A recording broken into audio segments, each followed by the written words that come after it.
Istimewa karena ada rencana nyanyi bersama Elva Singers di Bali. Dan karena pasti pas tahun baru itu saya sudah bersuami, jadi dengan suami kita di sana. Itulah kebahagiaan Titi Dijayati dengan pernikahannya yang baru. Ia kemana-mana tidak akan sendirian lagi. Lagi pula, di malam tahun baru nanti, ia akan bersama-sama dengan sahabat-sahabatnya di Elva Singers. Beberapa tahun terakhir ini kalau aku lagi nyanyi sama Elva Singers untuk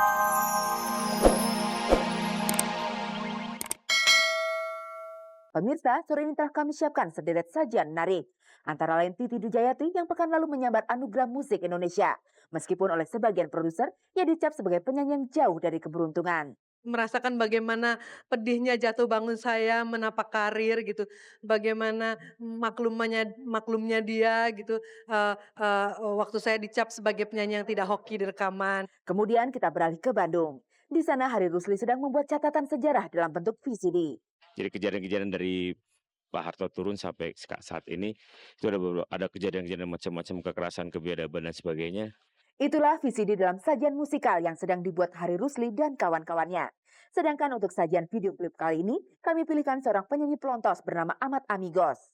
Timang-timang anakku sayang, buah hati ayahanda seorang. Pemirsa, berbagai kabar telah kami siapkan untuk Anda dan tak usah saya banyak bicara lagi. Inilah kabar pertama dari kabar-kabari yang layak Anda simak.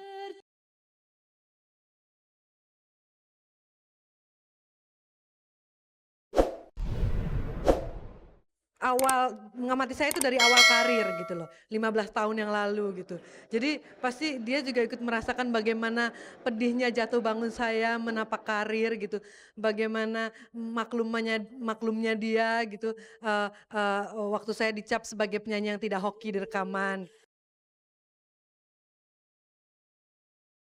Eee, kepada diri sendiri dan juga kepada penyanyi-penyanyi yang lain bahwa kalau kita tetap setia kepada pekerjaan kita, kalau kita tetap berdedikasi tinggi kepada pekerjaan kita, tetap cinta sama pekerjaan kita, cepat atau lambat pasti akan ada hasilnya. Bahasa kalbu itu tidak bisa diutarakan dengan kata-kata.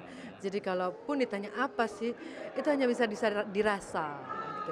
Jadi cobalah rasakan apa yang saya rasakan. Itulah bahasa kalbu yang dirasakan Titi DJ. Bahasa kalbu yang berbisik tahun ini adalah miliknya.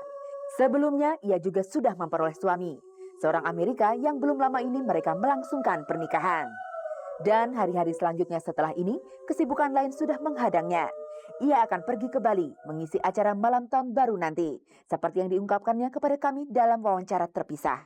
Istimewa karena ada rencana nyanyi bersama Elva Singers di Bali.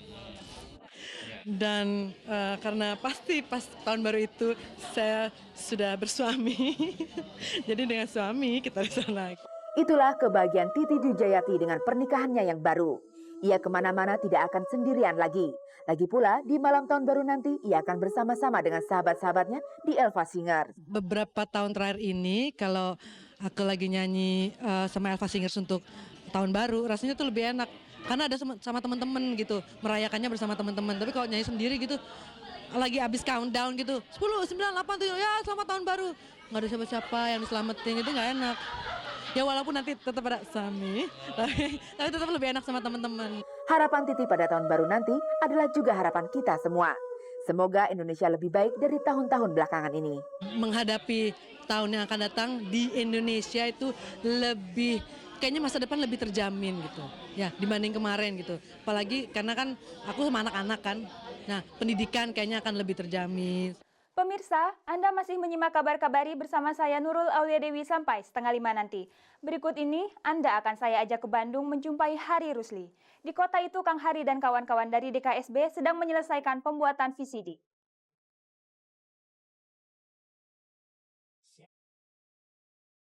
Hari Rusli dan gerombolannya dari Depot Kreasi Seni Bandung, kami jumpai sedang syuting untuk pembuatan VCD. Semula inginnya membuat film, tapi dengan berbagai pertimbangan, akhirnya diputuskan VCD saja. Sebenarnya ini bukan visi kita buat film nih.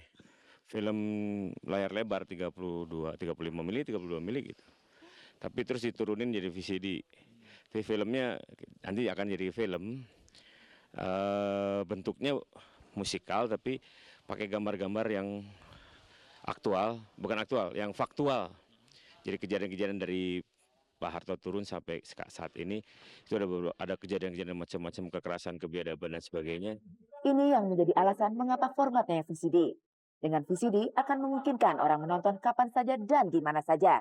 Terlebih lagi, generasi berikut nanti juga bisa menyaksikan apa yang pernah terjadi pada generasi kita sekarang ini melalui VCD yang sedang dibuat Hari Rusli dan gerombolannya ini. Jadi maksudnya mungkin kalau buat kita sekarang lihat gambar-gambar itu biasa karena kita pelaku sejarah. Tapi buat anak-anak kita atau cucu kita mungkin mereka nggak tahu kejadian itu dan mungkin film ini nanti akan berguna buat mereka. Oh, ada yang kejadian seperti ini di Indonesia ini tahun sekian sampai sekian. Saya rencananya mau buat seperti itu. Jadi musik saya nanti ditempelin gambar-gambar yang faktual seperti tadi, gambar-gambar demo, gambar-gambar Aceh, gambar-gambar Ambon dan sebagainya. Unsur musikal dalam VCD ini sebagian mengetengahkan lagu-lagu Hari Rusli di masa lalu. Katakanlah lagu-lagu yang diciptakan dan dinyanyikannya sewaktu ia masih muda di tahun 70-an. Lagu-lagu bernada tinggi itu diakui Hari Rusli di usianya yang hampir 50 sekarang ini sudah sulit dinyanyikannya. Lagu-lagu yang dulu saya nyanyikan harus turun sekarang nadanya karena saya sudah nggak sampai lagi menyanyikannya. Itu yang sulitnya.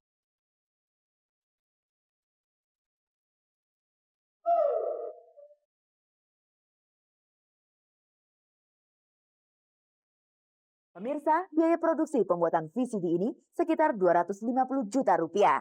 Dan Hari Rusli pastilah merasa beruntung karena ia didukung oleh sponsor yang tangguh. Oh, saya pikir buat saya sih anugerah karena siapa yang kalau kita ngongkosin sendiri nggak akan mungkin gitu. Gedung ini sendiri Sabuga ini milik Rahmat Gobel ini 20 sampai 25 juta sehari. Sedangkan kita pakai 4 hari udah 100 juta. Kalau dia nggak kasih sponsor kita mana mungkin kita pakai gedung ini gitu. Orang lainnya di belakang Hari Rusli adalah Ais Suhana. Ia dikenal sering menghidupkan lagi musisi-musisi yang berjaya di tahun 70-an. Kini giliran Hari Rusli yang dimunculkan Ais dalam bentuk VCD ini. Dan bahkan Ais sekarang pun sudah bisa tersenyum karena belum jadi pun VCD ini sudah ada yang pesan. Kami gembira nih sudah ada pesanan untuk VCD-nya Kang Hari ini sebanyak 1000 kopi untuk Amerika. Pemirsa, masih pula di kota Bandung, pesulap senior Mr. Robin juga sedang membuat VCD.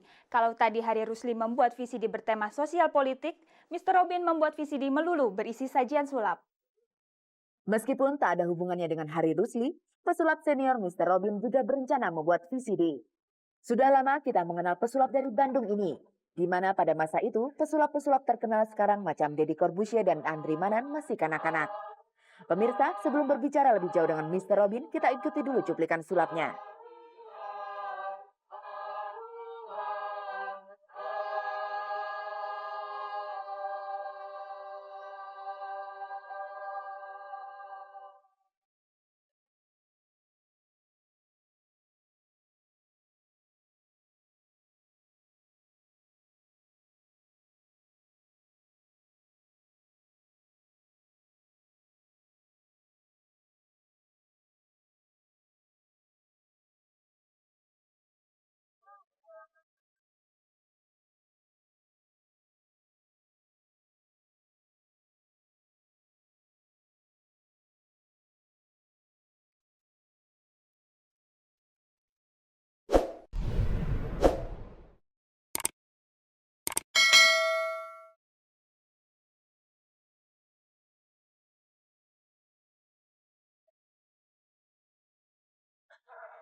Begitulah ciri khas sulap Mr. Robin yang kita lihat dari dulu.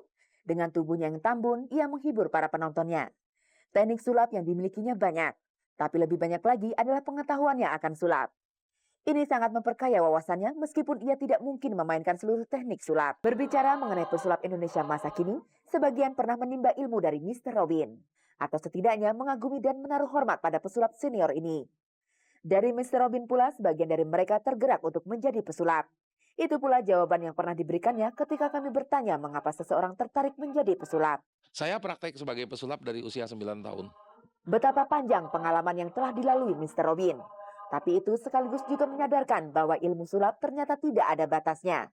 Selalu ada yang lebih hebat dan lebih hebat lagi. Sulap itu tidak ada batasnya ya. Tapi kalau kita balikan ke sejarah, kenapa saya tertarik kepada sulap? itu sama dengan mereka yang sekarang main sulap. Ya. Mereka tertarik dari pertunjukan. Mereka tertarik dari menyaksikan suatu pertunjukan sulap yang baik. Saya dulu menyaksikan pertunjukan, banyak melihat gitu. Sulap yang pertama-tama saya bawakan itu slide dan komedi. Jadi saya mainnya kecepatan tangan. Nah sekarang murid saya yang usianya 9, 10 banyak. Ya, mereka juga tertarik dari menyaksikan pertunjukan, mungkin di TV, mungkin di film. Nah sekarang satu batang rokok, dilihat, jelas dilihat, satu, dekat-dekat lihat, dekat-dekat lihat, tiga, satu, hilang. Tepuk tangan ya. Kemudian, ada lagi. Tak sedikit pengamat menilai bahwa Mr. Robin menampilkan permainan sulap dengan teknik sederhana.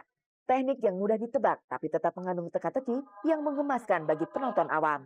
Itulah justru yang membuat permainan sulap Mr. Robin menarik. Karena berada di perbatasan antara teknik yang mudah ditebak tapi sekaligus tetap menyimpan teka-teki. Dan teka-teki itu pada akhirnya dibuka sendiri oleh Mr. Robin seperti rangkaian gambar berikut ini. Ya, pemirsa penonton studio, kita sudah lihat airnya masuk ke dalam gelas. Dan airnya juga tidak ada. Pemirsa, pasti dengan mudah kita bisa menebak mengapa air di dalam gelas tidak tumpah meskipun gelasnya dijungkir. Sebab di dalam gelas terdapat alat pembalut wanita yang mempunyai daya serap tinggi pada barang cair. Selalu menggunakan Wonder Jet.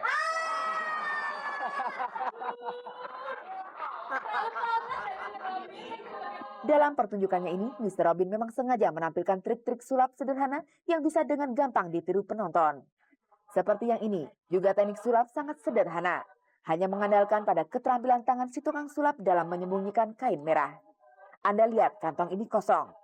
Kemudian Melly Manuhutu yang mendampingi Mr. Robin pura-pura melemparkan sesuatu ke dalam kantong kosong ini.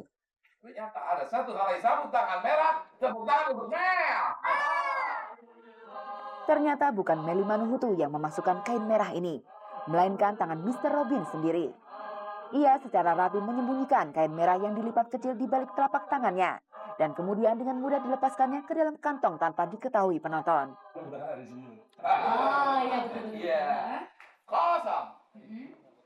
Waktu kemudian masuk sini, cubit. Kosong. Belum ditinggal, masih di sini. Oke. Ya. Kosong. Waktu masuk, tinggal di dalam.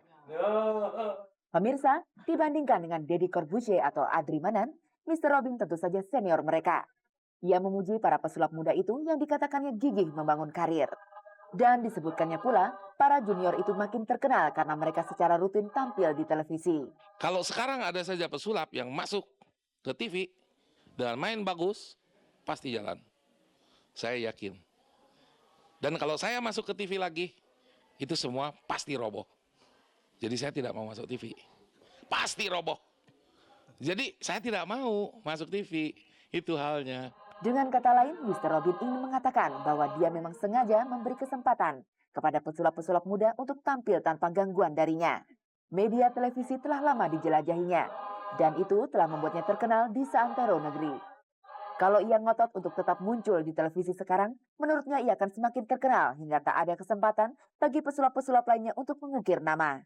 Jadi kalau ada seekor ikan paus, ya, gede sekali kan? Nanti ini ada ikan paus yang lebih gede lagi. Ikan paus yang gede ini nggak gede lagi. Maksudnya, ikan paus besar itu adalah Mr. Robin sendiri. Yang lain adalah ikan-ikan paus kecil. Jadi ikan paus yang besar ini tidak boleh muncul, kasih kesempatan. Pemirsa, sebentar lagi saya mesti mengakhiri persuaan ini karena waktu tidak mengizinkan lagi. Dan seperti biasa, di sisa waktu ini sebuah video klip akan saya putar untuk Anda. Izinkanlah saya Nurul Aulia Dewi beserta seluruh pekerja produksi ini mohon diri dari hadapan Anda. Sampai ketemu lagi Kamis nanti.